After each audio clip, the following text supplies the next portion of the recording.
திராவிட முன்னேற்றக் கழக மகளிர் அணி சார்பாக குஷ்புவை கண்டித்து ஆர்ப்பாட்டம் நடைபெற்றது.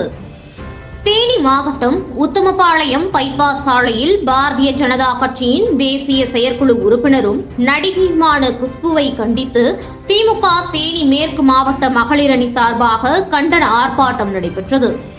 இந்த கண்டன ஆர்ப்பாட்டத்தில் தேனி தெற்கு மாவட்ட பெண்கள் அணியினர் ஏராளமானோர் கலந்து கொண்டு குஷ்பு ஒழிக ஒழிக என கண்டன கோஷங்கள் எழுப்பினர்.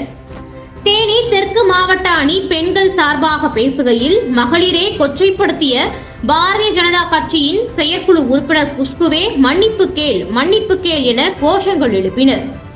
மேலும் பேசுகையில், மணிப்பூர் கலவரத்தில் வாய் திறக்காத குஷ்பு, பாண்டிச்சேரி மாணவி பலாத்கார வழக்கில் வாய் திறக்காத குஷ்பு, திராவிட முன்னேற்ற கழகத்தின் சார்பாக வழங்கப்படும் 1000 ரூபாய் பணத்தை கொச்சைப்படுத்தியது ஏன் என கேள்விகள் எழுப்பினார்கள். இந்த மாபெரும் கண்டன ஆர்ப்பாட்டத்திற்கு கம்பம் சட்டமன்ற உறுப்பினர் ராமகிருஷ்ணன், ஆண்டிப்பட்டி சட்டமன்ற உறுப்பினர் மகாராஜன், தேனி மேற்கு மாவட்ட மகளிர் அணி நிர்வாகிகள், செயலாளர் என ஏராளமானோர் கலந்து கொண்டு கண்டன கோஷங்கள் எழுப்பினார்கள். இதனால் உத்தமபாளையம் பைபாஸ் சாலையில் சிறிது நேரம் பெரும் பரபரப்பு ஏற்பட்டது. தகவல்களை உடனுக்குடன் அறிந்து கொள்ள நமது டைகர் மீடியா சமூக வலைதளங்களை ஃபாலோ செய்யுங்கள்.